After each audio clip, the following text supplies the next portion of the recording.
రేపు 79వ స్వాతంత్ర దినోత్సవం సందర్భంగా జాతిని ఉద్దేశించి రాష్ట్రపతి ముర్ము ప్రసంగించారు. దేశ ప్రజలకు శుభాకాంక్షలు తెలిపారు ముర్ము. దేశ ప్రజలు స్వాతంత్ర ఫలాలు అనుభవిస్తున్నారని, మన రాజ్యాంగం ప్రపంచానికి ఆదర్శం అన్నారమే.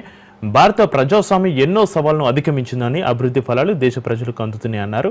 విద్యా, వైద్య రంగాల్లో దేశ ఉన్నత శిఖరాలకు చేరుతుందన్న రాష్ట్రపతి 55 కోట్ల మందికి ఆరోగ్య బీమా అందిస్తున్నామన్నారు. మన జీవితాల్లో ఏఏ అంతర్భాగమైందని, 2040 నాటికి ఏఏ గ్లోబల్ హబ్గా భారత్ మారబోతుందన్నారు రాష్ట్రపతి ముర్ము. की तारीख हमारी सामूहिक स्मृति में गहराई से अंकित है। औपनिवेशिक शासन की लंबी अवधि के दौरान देशवासियों की अनेक पीढ़ियों ने ये सपना देखा था कि एक दिन देश स्वाधीन होगा। देश के हर हिस्से में रहने वाले पुरुष और महिलाएं, बूढ़े और जवान विदेशी शासन की बेड़ियों को तोड़ फेंकने के लिए व्याकुल थे। उनके संघर्ष में निराशा नहीं, अपितु बलवती आशा का भाव था। आशा का वही भाव स्वतंत्रता के बाद हमारी प्रगति को ऊर्जा देता रहा।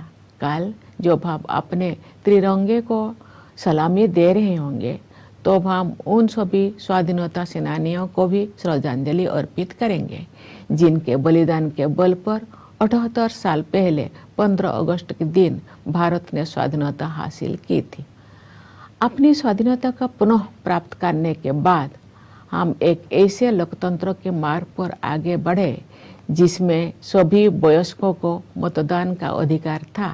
दूसरे शब्दों में कहे तो हम भारत के लोगों ने अपने नियति को स्वरूप देने का अधिकार स्वयं को अर्पित किया।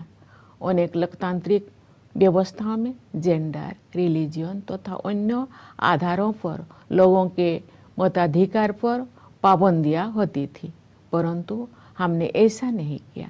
चुनौतियों के बावजूद भारत के लोगों ने लोकतंत्र को सफलतापूर्वक अपनाया।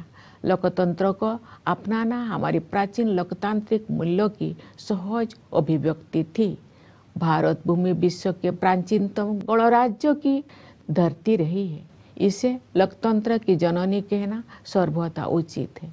हमारे द्वारा अपनाए गए संविधान की आधारशिला पर हमारी लोकतंत्र का भवन निर्मित हुआ है।